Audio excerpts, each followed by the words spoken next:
Andy, can we get you to play some mandolin? For sure. Let's do it. Let's talk about your, what's the first things that you learned on the mandolin? Oh, fiddle tunes, man. All right, give me a fiddle tune here. Yeah, fiddle tunes. What's one? They're all in D. That's not true, but yeah, they kind of are. One of the first ones I remember playing with my granddad, we would learn, you know, all these kind of standards, like hornpipes and stuff.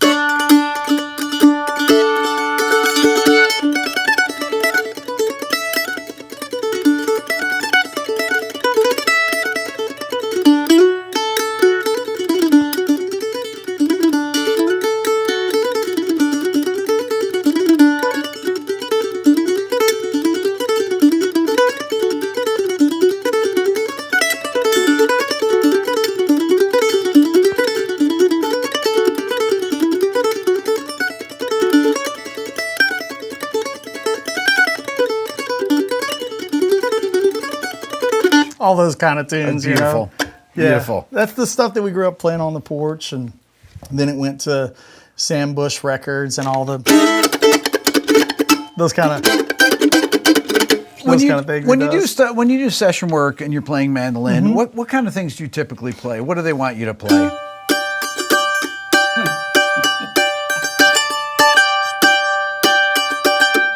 For about 4.5 minutes. Yeah, but basically No. it's a textural thing. Now I say that in jest. That's just a joke, but reality is it's not that much of a joke. It's not that much of a joke. But reality is like now mandolin's becoming a little more in fashion and banjo's becoming more in fashion. Yep. And these instruments, they're wanting more part style things. Yeah.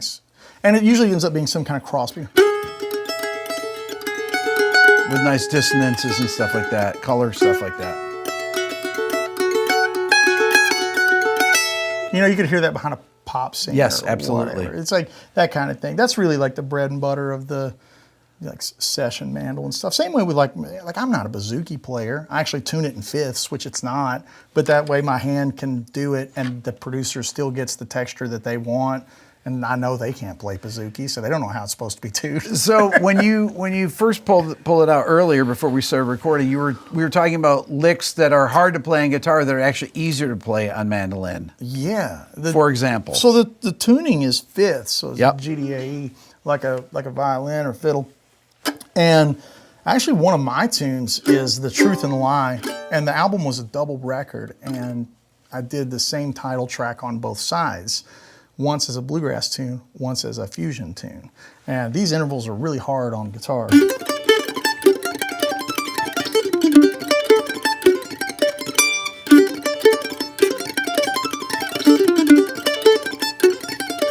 But they're nice on mandolin.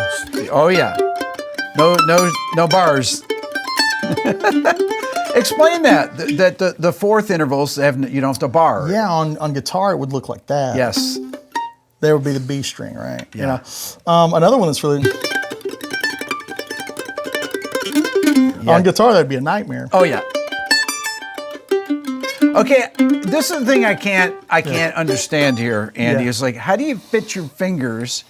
You don't have super skinny fingers. How do you They're fit them normal. in those frets up high? This is home bass, and a Yeah. lot of the reason why I like to play music higher up, even if I have the option to play it down low, if I play it higher up, it ends on a meteor string. I'd like to take a second to talk to you about this channel. This is actually Rick Beato 2. I've had it since the beginning of my main channel, and many of you are not subscribed. As a matter of fact, 87% of the people that watch this channel regularly are not subscribed. So I encourage you to hit the subscribe button on this channel and on my main channel. This will help me get even more of my dream guests and help continue to grow both channels. Thank you. Are you turning your hand slightly at all? No, or I mean the neck's so small. It's like, But how do you fit your finger in those frets? it's just, up there. I don't know. I think it's how does a violin player do their thing? You know. It's Well, the they same- don't it's have the- frets, They, so yeah, it's- they wiggle around. Yeah. They're just out of tune. I don't mean that. They're more in tune than I am.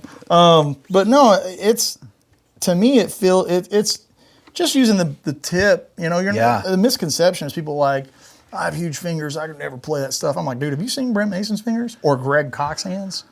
Dude, you shake Greg Cox's hands, it's like grabbing a pack of bananas. Yeah. You know? And then he's just all up in the no-fly zone. You Yeah. know what I mean? Yeah. Killing it. So it's the same kind of thing. It's just like so much of the hand comes in here. A bad habit when I started playing electric guitar was I was baseball in the neck instead of getting under on the back end with the thumb. So breaking those habits was really hard going to this. And the first time I saw Steve Vai like lick his finger and hold it up in the air and just play with the left hand, I was like, that's witchcraft. He punched that in. And then you see it live, you're like, nope. I didn't understand compression, amp, gain, how that allows you to just... Okay, so wait, now I'm so when you're playing that though, you do have your thumb up here, right? But not on here. But not on there. That was the bad habit. So you had to break yourself of that. Yeah, for sure. That was like the real challenge going to that. But playing this and then playing this, that's a toy compared to this thing.